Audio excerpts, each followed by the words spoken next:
What if the foods that you thought were healthy were actually making you sick? Hey everyone, and welcome back to the Healthcare Wayfinders podcast, where we are routing you to more accessible and cost-effective healthcare. I'm Zach Ayton, and today's episode is a powerful one. My guest is Derek Ermatinger, a longtime friend of mine who's been on a relentless quest to understand and heal his body. For years, Derek struggled with mystery symptoms, chronic fatigue, and autoimmune issues, bouncing from doctor to doctor with no real answers. Then he did something that changed everything. He completely transformed his diet. In this episode, Derek shares how he went from feeling sick and tired all the time to thriving, using an unconventional approach, the Carnivore Diet. We'll dive into how he finally got diagnosed with celiac disease and Hashimoto's, why traditional medicine failed him and what he did instead, what the Carnivore Diet is and why it worked when nothing else did, what his lab tests revealed after months on this diet, and his advice for anyone struggling with chronic illness and food sensitivities. Derek's story is inspiring, eye-opening, and packed with practical insights. So whether you're curious about the carnivore diet, battling an autoimmune issue, or just want to hear an incredible health transformation story, this episode is for you. Let's jump in. Derek Ermatinger, hello, my friend. It is good to see you. Thank you so much for coming on the Healthcare Wayfinders podcast. How are you doing tonight? Doing great. Thank you for having me. We're doing something a little bit different tonight. We're doing this in the evening, after work, after putting the kids to bed. Mm-hmm. So we both have a nice beverage to go along with the night's session. What are you having, Derek? I have a Cabernet Sauvignon. Very nice. Very fancy, very from a box. Yeah, it's great. You do what you got to do. Yep. I've got a Ancho Reyes Verde with tequila, a little spicy tequila. Very nice. Peppers. Been really enjoying that recently. But yeah, so this is going to be just really easy tonight. Derek is actually a longtime friend of mine and has just done some amazing stuff in his life, including really going after health and just living life well and living healthily. And he's had to manage some things, and I've just found his story really inspiring, and I think it's going to be inspiring for all of our friends who are listening, and I think they're going to learn a lot from you, Derek. So I'm super happy and thankful to have you on the podcast. So yeah, thank you. And why don't you start off with just give them a little bit about who you are and what you do, and then we'll jump in. Well, we've known each other for like 14 years now. I think that's right. Yeah. I moved here in 2010 from Michigan, where we both are in Georgia. So it's been a long journey for me of getting to know my health and figure things out as I grow and change as into an adult over the years. And I never had great doctors guiding me through the process of, for instance, my brother, he was diagnosed with celiac disease a couple years back. He met with a doctor, they taught him everything, they diagnosed him pretty easily based on his symptoms. And he had this great coach to just launch him into being healthy and living his best life. I, on the other hand, struggled for a long time, not knowing what was going on, went to doctors, but never really got diagnosed with anything helpful. At 18, the diagnosis was IBS. They just said, well, you've got indigestion and all these other symptoms, so you just have IBS and do the best you can to manage it. No instructions other than that. But when I really started taking health in my own hands was around 2014. I had, I think really it's when you get desperate because of pain that you're experiencing in your life and you go, I need to figure this out, and the doctors aren't helping me. And so I decided to just try going gluten-free. I had heard of that. And so I was like, what do I have to lose? Started trying to go gluten-free. That's no bread, right? Yeah. No. So yes, gluten is wheat, rye, and barley. And surprisingly enough, all of our food in America or almost all of our food is processed and has some level of wheat or cross-contamination of wheat in it or other gluten contaminants. And I didn't know this at the time. I just decided I'm going to stop eating it. And I did start to feel better, but over time I had some other symptoms going on. I found out I think this was in about 2014, 15, I had a rash on my arm, and same process, go to the doctors. They couldn't figure it out. They're not diagnosing me, they're trying to, but they're giving me lots of medications, trying to fix the problem, which I'm grateful for their help in the process, but none of them could really figure it out. Even a dermatologist who took a biopsy was like, we don't really know what it is. We think it's some type of eczema. And I'll get to what it is and later in the story. But those were two moments in 2014 and 15 when I started to really go like, I need to figure this out. I need to get some help. Like that for you emotionally and mentally? I think it was taxing, not only emotionally, just trying to figure out, okay, I don't know what's wrong and I don't know how to keep these symptoms down, but even socially, when you have this type of digestive issue and then you're also trying to avoid gluten and people don't know what it is, it can hinder social interactions of just trying to go out to eat together, go have a good time. Well, you need to talk to the server and figure things out. And I didn't really know how to navigate that at the time, so I just learned as I went. So that was definitely challenging in a lot of ways. And then when I started taking a couple of medications for the rash that had showed up on my arm, I reacted to one of them. I was taking an antibiotic, oxacillin, I believe it was, and apparently my mother's allergic to that as well, which I didn't know at the time. Oh, wow. So I reacted to that with a new rash over my entire body. And they obviously prescribed steroids to help calm it down. And then eventually it went away. But that kind of cycled me into having even more digestive issues. And I wasn't really sure what was going on. It's interesting because being a skinny person, everyone just looks at you and goes, oh, you were so healthy. But on the inside, like I could tell that there was a fire going on and I was not healthy. And I needed to figure that out. So after getting what felt like more and more sick, I was starting to lose weight. And as a skinny guy, when you lose weight, you get a little alarmed. Saw some doctors. They're like, let's go get you a colonoscopy, endoscopy, all that, just to figure out what's going on here. And all of it came back inconclusive, which at that point, I'm like, well, what do I do now? And so I ended up actually seeing a functional doctor for a little while, and they were prescribing lots of supplements. And that seemed to help. And actually, kind of a funny aside story is that rash that I had developed from that antibiotic I had taken. When I started taking these supplements, part of their goal was to boost my elimination system and their organs. That rash came back for just a couple of days. And when I talked to the doctor, he said it's called retracing, where your body's actually, it was unable to heal through something in the past. And so now that it has the right nutrients or health or strength in your body to take care of it, now it's taking care of it. It's actually eliminating it from your body. So essentially I had those antibiotics hidden in my body somehow, still causing issues. And all along I'm just trying to figure out like, okay, well, do I just keep taking these? Do I go see more doctors? I'm just, doing my best trying to figure this out here. And so I decided to keep trusting this doctor, and it did go away. And I started getting a little bit better, but the rash that was on my arm still didn't go away.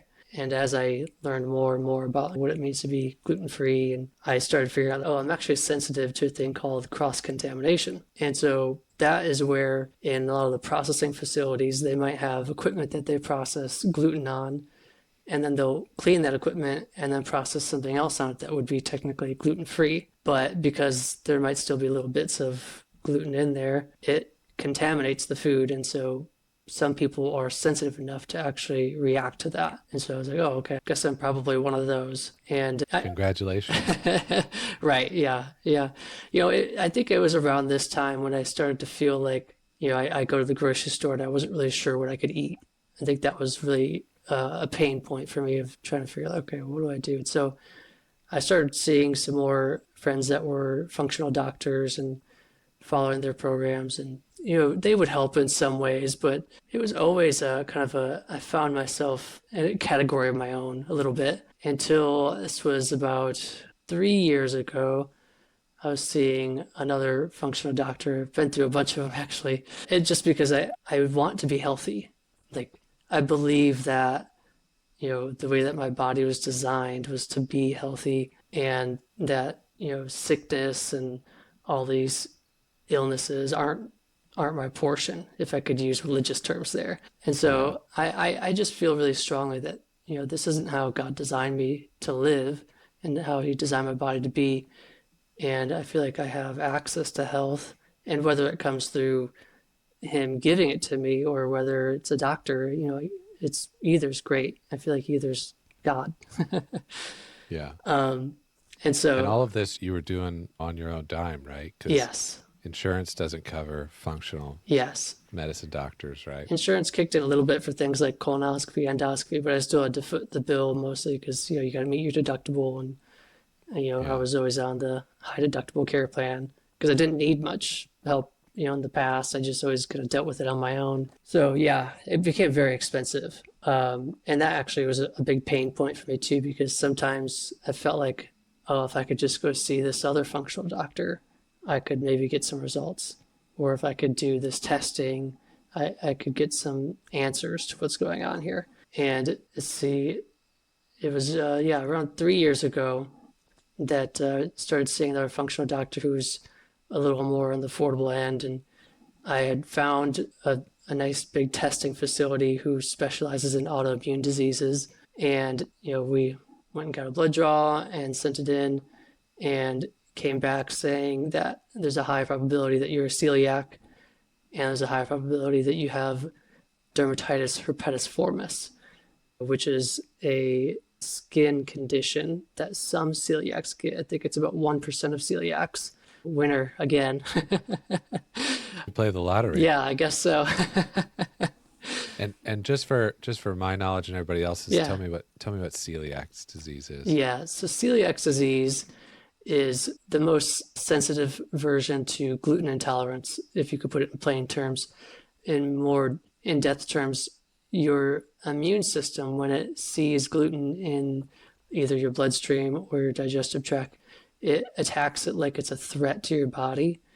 And in doing so, it will damage some of the intestinal wall lining of your digestive system. And so a lot of celiacs, if they go undiagnosed for a long time, they're unable to absorb nutrients and they start losing bone density. And in your digestive tract, you have lots of microvilli on the walls, and those can be like turned into nubs where they don't have long fingers anymore. They can't absorb anything. And having celiacs is, pretty severe. You do have to take it seriously. And some people more so than others, because it can shorten your lifespan. And, when I hear things like that, I'm like, okay, I want to be healthy for my family. I want to be there for my kids. I don't want to be the sick dad growing up. And so when I saw this test and I got some more advice, I stopped going to restaurants. I stopped eating anything except for certified gluten-free things. And in the gluten-free world, if you want to write gluten-free on your food label, it has to be less than 20 parts per million. But if you go with a certified item, it's less than 10 parts per million. And there's different certifications. Not all of them are the 10 parts, but it just so happened that anytime I eat something that was not certified gluten-free, I would still react. It took about 4 days for a rash to show up on my arm or on my hand, and it would usually take about a month to go away. And I think that just shows like how much my body's actually reacting to it. And this is something that I have to take seriously. I think sometimes it's easy to downplay it because, it just gets in the way socially and other people don't understand. But if you have good friends that care about you, they help you like you have done. And so, yeah, that's when I started to see some improvements there. Certified gluten, is that like a specific label that's on the food, or how would somebody know that? Yeah, a food, there's a couple different certifications. There's one called Beyond Celiac, and there's one called, I think it's just certified gluten-free, and their organization is called GFCO.org, I think. I can confirm that, or we can confirm that in the notes later. Those are the two that I really trust to be, less than 10 parts per million and to not react. And in this whole, journey, I've kind of hopped throughout my timeline here, but I also, when you have an autoimmune disease, unfortunately, you tend to collect other autoimmune diseases. And in, I think it was 2021, I had started a new job, and it was quite a challenging job. And I found myself just stressed out a lot and running out of energy, and getting home from a workday just totally zonked. And everything I had learned up until that point, I had like, okay, well, I'm trying my best to go gluten-free. This is before I stopped going to restaurants and stuff. I was like, I need to figure out what's going on with my body. And so that's when you were starting Grassroots Labs, And I was like, okay, I just need to go get a test.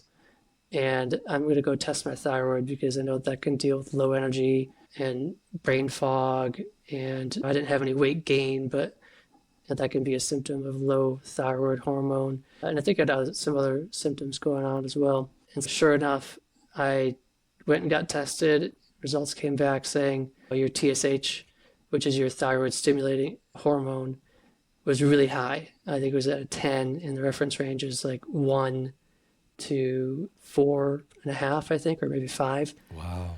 And so not only did I see that my TSH was high, my thyroid antibodies were high because I also tested those. And so that indicated that I had Hashimoto's, which a lot of people who have celiacs also have Hashimoto's. And that is where your immune system begins to attack your thyroid gland. And when it's attacking the thyroid gland, that prevents it from being able to produce the thyroid hormone T3 and T4 in the manner it's supposed to. There's actually receptors in I think every cell of your body for T3 and T4. And so it's a very important hormone for regulation throughout your whole body, especially for energy when you're low on that, which that was actually felt like an answer to prayer. Just finding out, okay, there is something going on here. I need to go get some help. And I'd been through so many doctors in the past. I was like, I don't really know who to turn to at this point to get some prescription. But I did find a doctor eventually, and I tried for a little while, just trying to figure it out without any medication. But as I became more educated about the thyroid and this autoimmune condition and the hormone that was available to take, I decided, okay, I think that this is actually the best route for my body is to take this, and I can still work on improving my health while taking this. And maybe one day I can come off of it, but in the meantime, this is a godsend that I have this to take. And so now, fast forward to 7 months ago, I had actually gotten to a pretty good place with my health. I was testing my thyroid quarterly. I was seeing a doctor who only did it annually, but since I had access to Grassroots, I was like, well, I'll just run my own tests in between whenever I want to check up on it. And they don't usually check all the antibodies, but I want to get a baseline for, is my autoimmune getting worse? Is the numbers going up? Or is it getting better? Is it going down? Because there will be fluctuation in there, but if I know my baseline, I can tell when I start to get better. Whereas if you only test once a year, it's really hard to get a feel for that. So I was doing good, but I wanted to continue just getting healthier for my family. And I stumbled upon a bunch of people talking about the carnivore diet. And at first I wrote it off as, yeah, it sounds like a fad diet. So that's pretty extreme. Where are you going to get your nutrients from? Because I had always looked at, meat as just protein. Like, didn't really think of it anything beyond that. But then I heard of Mikhaila Peterson. She's a well-known podcaster, YouTuber, who has a pretty significant story about having multiple autoimmune conditions ever since she was 7. And then when she was about 20 or so, maybe 21, she decided to cut everything out except for meat. And all of her autoimmune conditions went away. Her depression went away. Her anxiety went away. And she's able to have healthy babies on this diet. And so I was like, I think I need to look into this more. Yeah.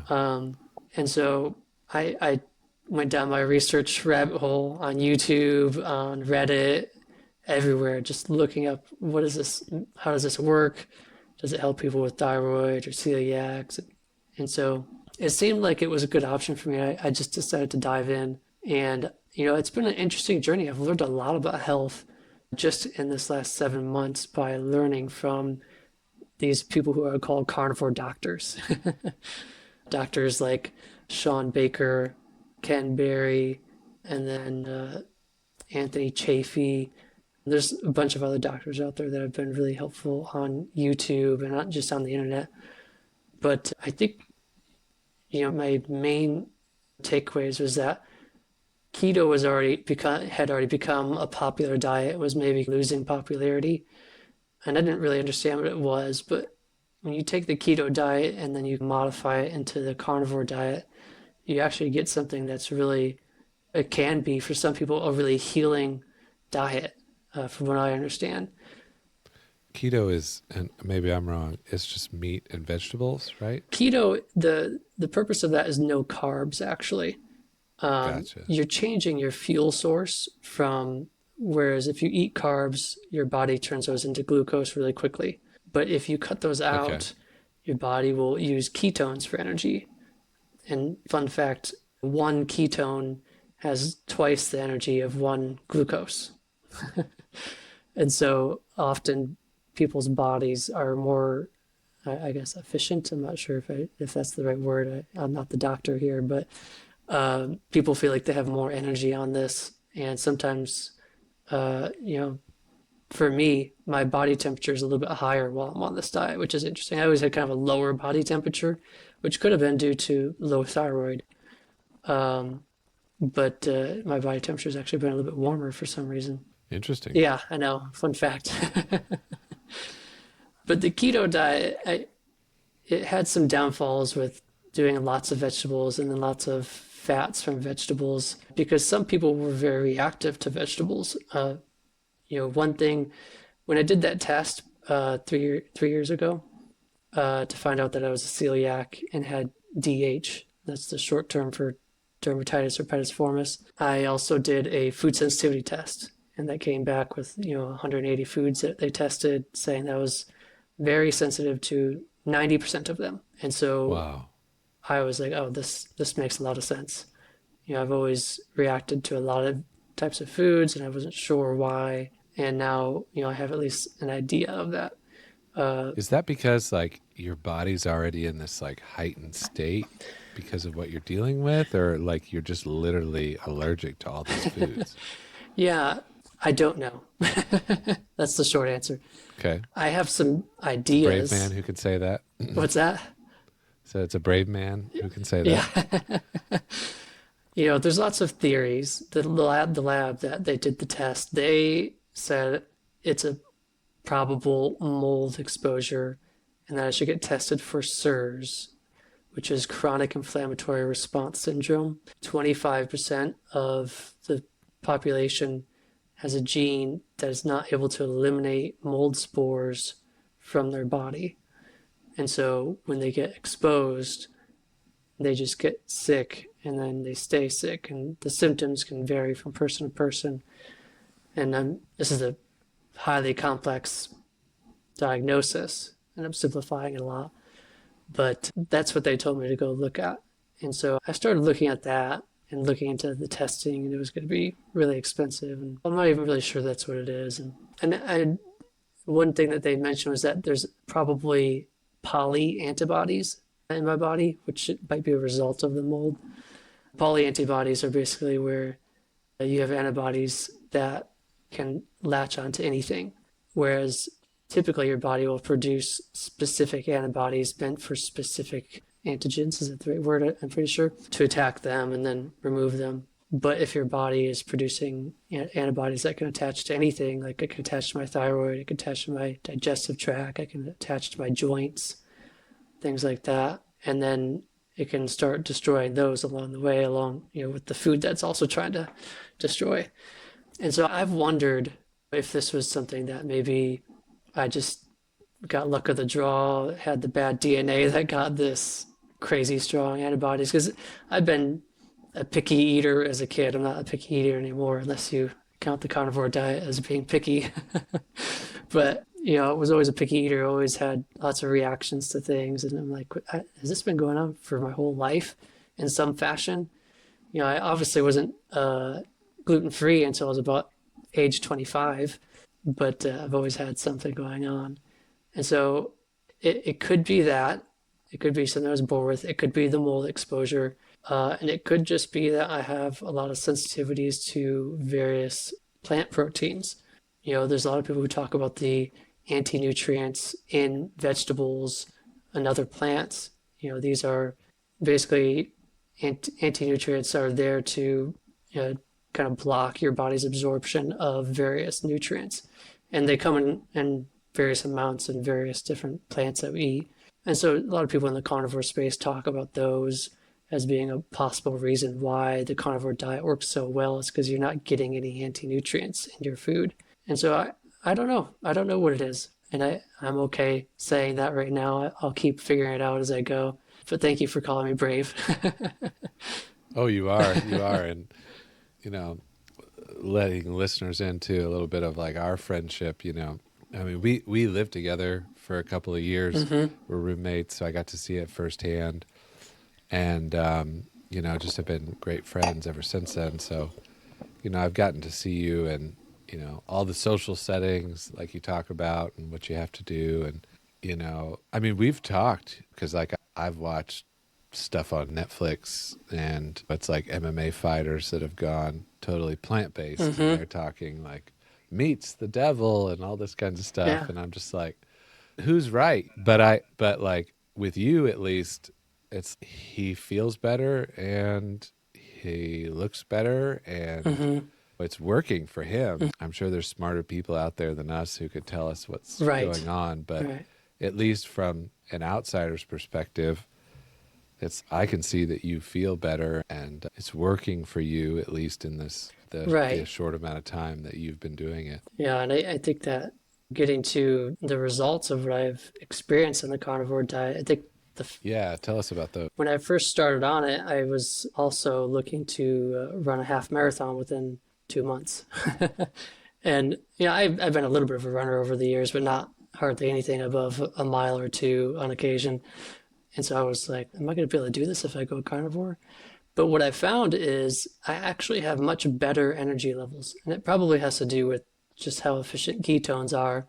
But I used to, when I was just eating a kind of standard American diet or my modified version of that, I would eat oatmeal or an apple and some nut butter in the morning. And then I would crash in 3 hours. Like I would just have super low energy levels and just need food right away. I would get hangry for sure. But now on the carnivore diet, it seems like that type of experience has been completely eliminated because my body has been so satiated with the nutrients that it needs and the energy that it needs to just keep going. I can skip meals very easily now, not because I'm, fasting for any specific reason. Like I might just be working and forget to eat because I don't feel that need for more energy. It's not always like that, but it is very, like my energy level feels very flat, like always consistent. I don't have any dips in there. I don't have any big spikes in there, which is a great added feature for me in this lifestyle. And then I also used to have joint pain in my hands and my knees and my hip. And that is just common when you have multiple autoimmune things that can happen. People will get generalized joint pain. I wouldn't say I had rheumatoid arthritis or anything like that, but all of that's gone now. And so I don't ever really deal Wow. with So any joint pain. Yeah. And it's funny, I'm not sure I've noticed anything in my physical appearance as far as like my skin looking healthy or anything like that, but I have had multiple people comment say that I look much healthier over the last 7 months just being on this diet. I feel healthier. I think I look healthy. I don't know if I you look do. significantly healthier, but You've put some meat on your bones, pardon the pun. yeah. Yeah, In a no. good way. Yeah. In a good way. Being a skinny guy, putting meat on the bones is a good thing.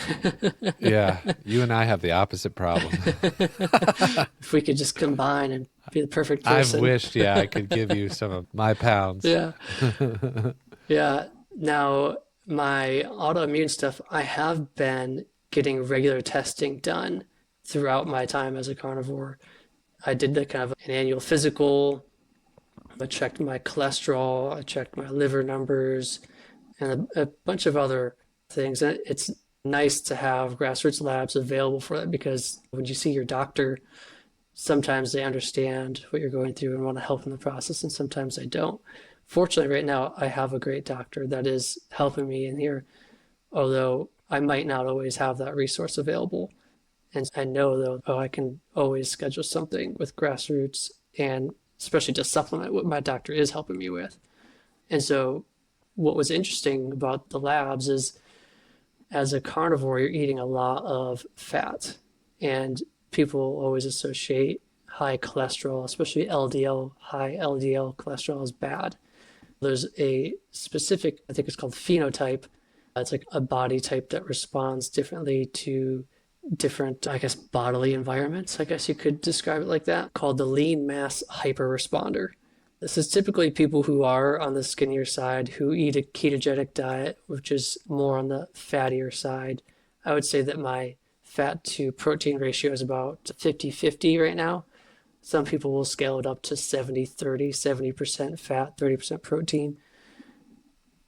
And so my LDL came through on the first time, I can't remember if it was 250 or 300, which the reference range is they want you below 100.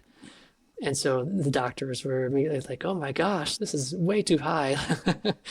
It's like, it's okay, I'm on a ketogenic diet. I am most likely a lean mass hyperresponder, because it's good that your doctors are concerned when they see that, because if it wasn't good in the context of the rest of your cholesterol numbers, then there would be, reason to be concerned.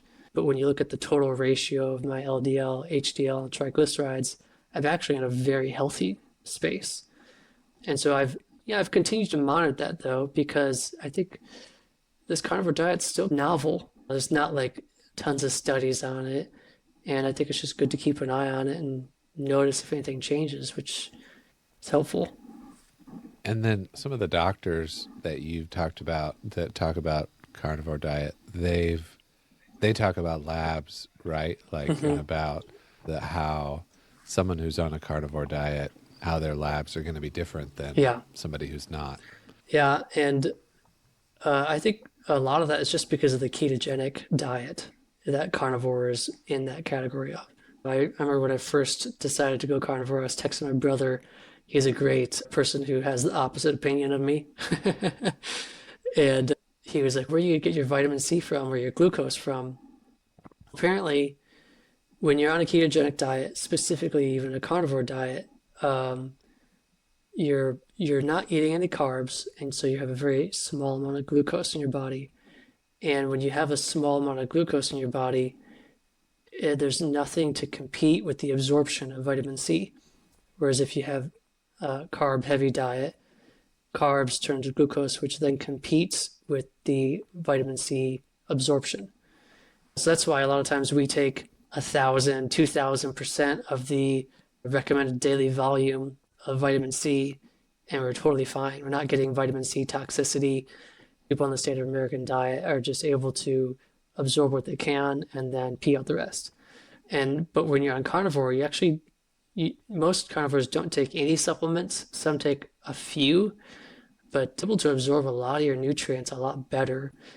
And coincidentally, beef has one of the best just complex formations of all the different nutrients that your body needs. There's obviously still a few that you need elsewhere from fish and whatnot, but it's amazing how many nutrients you are actually absorbing through your food, as opposed to trying to always, like for me, I was taking 5-10 supplements every night, just trying to get all the nutrients I need. I've heard that Americans have some of the most expensive pee out there. That's the best. I think that's a good way to put supplements, it. Yeah. And most of it just gets passed right through. Yeah. Yeah. And, I think that supplements are great. I think that they really do help, especially some people who might have a nutritional deficiency in something, but I really like where I'm at now with, I don't need those anymore because all my labs are coming back great. And it's just, I think it just is, I'm shocked by it, honestly, the fact that I can get all the nutrients I need from meat. There's one doctor who wrote a book, I'm trying to remember what the doctor's name is now. Judy Cho, I think it is. Dr. Judy Cho, I think she's more of an autoimmune specialist that recommends the carnivore diet for a lot of it, but she has a book that goes over all the different nutrients in various types of meat, like beef and venison and fish and all those different options there in the animal kingdom. It's just interesting to read through that and go, okay, this actually has a fair amount of vitamin C in there, riboflavin, B12, it's just great in B12. Hard to get that from anywhere but animal kingdom foods. And so, wow, I'm actually absorbing all this because I don't feel like I'm deficient in any of it. The one area that I'm still working on, and I'm actually due to go get some more labs done, is the autoimmune side, which was one of my main goals while going on this diet, is can this help with my autoimmune? Because if I can fix or help my autoimmune, that's going to help me with my goal of being healthy for my family. And so my thyroid numbers have basically stayed the same on this process of going carnivore, which has been a little discouraging, but I'm like, maybe it's too soon to tell. I want to give it a full year at least to see if it improves it. But even if it doesn't improve the autoimmune thyroid numbers, I am already experiencing so many other benefits. I'm considering just staying on this diet long term, or at least some version of it. Where I've worked my way into now is what they call animal-based diet. Dr. Paul Saladino is a big proponent of this diet where you just add in a few fruits, and that can look like bananas, blueberries, strawberries, and then also squashes. So you can add in a few vegetables if you're not sensitive to it along the way. And that's actually, he actually talks about drinking raw milk, things like that, which has a little bit of carbs and sugar in it, but not much. And I've adopted that in a way that works for me, because I think I still am dealing with some food sensitivities. Like I tried to add in like tomatoes and other things like that, and I didn't react to them very well. But I can have plantains and squash very easily. And so I think that where I'm at with that aspect of my diet, I'm hopeful that I'll have some good results in my next autoimmune panel for my thyroid.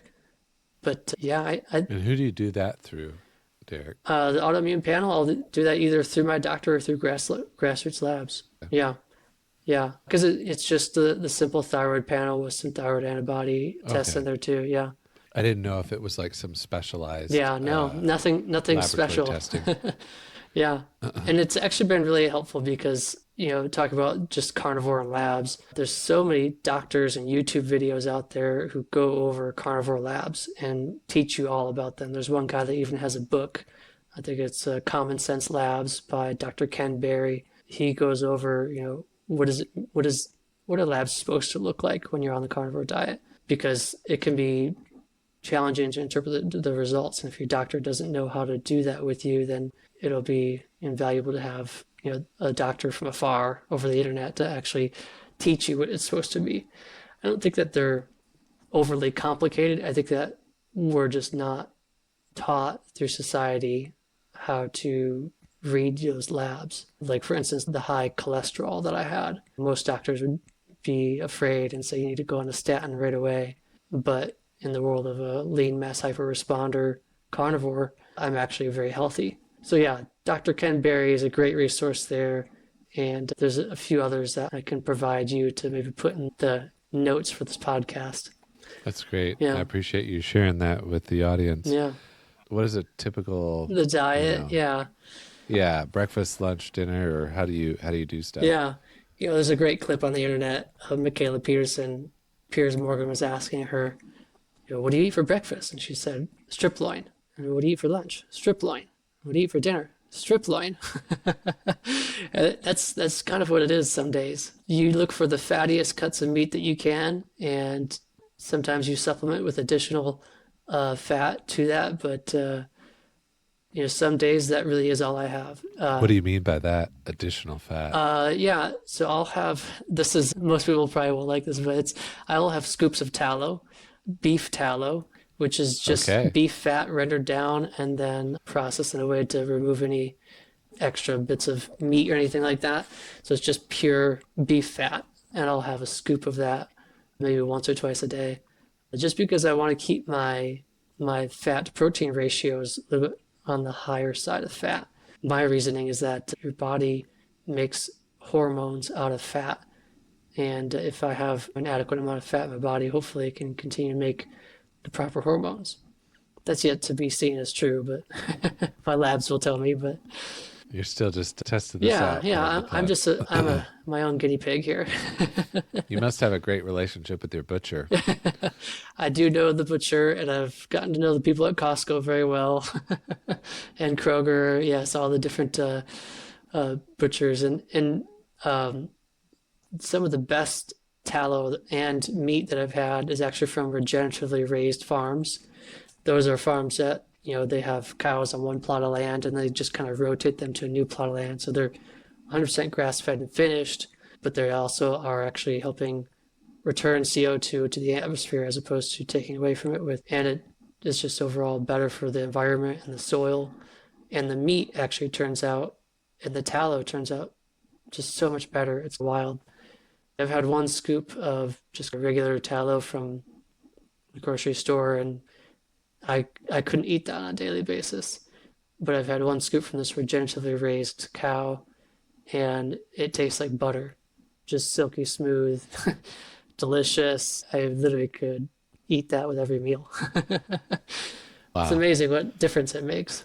What, if you don't mind me asking, what's this diet? How is it like financially compared to a normal diet or what you've had to do in the past? That's a great I question. guess? That's a great question. Yeah. I think in general, let me back up. I remember I told someone, this was a year or two ago, like, yeah, I don't eat at restaurants anymore. It's like, oh, you must be saving so much money. Well, unfortunately, all the stuff that's certified gluten-free is like 2, 3 times more expensive. And so my grocery bill was actually kind of high. Now I probably, could have found ways to bring that down lower, but I was also taking lots of supplements and I was also seeing the doctor more often on a regular diet. Since being on carnivore, I haven't gotten sick once, which 7 months, knock on wood, hopefully going on strong. I've been around lots of sick people. I haven't got anything on this diet. And I also don't have to take any supplements. That's a big, although the diet in general can be a little more expensive, I think that long term actually it's more budget friendly for me just because the other costs have gone down so much. And there are ways to save money. I talk about eating strip loin every day. I go to Costco and I buy a huge strip loin and I cut it up at home and I vacuum seal it and I'm paying $8 a pound.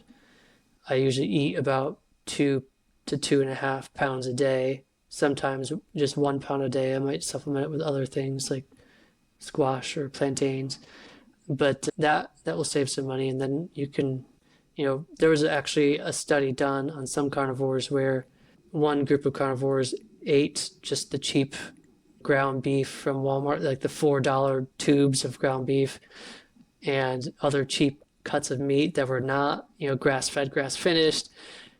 And then another group, you got a joke in there? No, I'm trying not to laugh. I'm sad. And the other group, they ate all grass-fed, grass-finished meat. And at the end, the differences in their labs were nominal. They basically couldn't see any major difference in their labs. I think that was a good sign that you're going to get lots of nutrients from this lifestyle and you don't have to get the most expensive cuts. It just happens that I prefer to have steaks every day as opposed to ground beef. You do get tired of things after a while. You got to mix it up. Like I'll eat a pack of bacon for breakfast. I'll have fish every a week or so. We'll do chicken and you cook it in different ways. Like you can air fry chicken to get really crispy. And some carnivores go so far as they make things like carnivore pancakes. There's YouTube videos in that. I can't explain how they make it, but yeah, and a lot of carnivores do dairy. I've only been able to do raw dairy, but a lot of carnivores will have sticks of butter too. And just in the middle of all that, there are ways to save money and you're not eating an $18 steak at every meal and just running your budget up through the roof. So there's definitely ways to do it. But yeah, good question. How does your family, like, how do you guys all eat? Like, do you eat separate from them? How does that work? Yeah, that's good. That's not a good question. For me, Sarah, and our daughter, I'll try to cook a meat that I can share with them. And it's great. I love seeing my daughter with a little piece of steak hanging out her mouth. Call her daddy's little carnivore. I'm not trying to make her do that. I just think it's funny.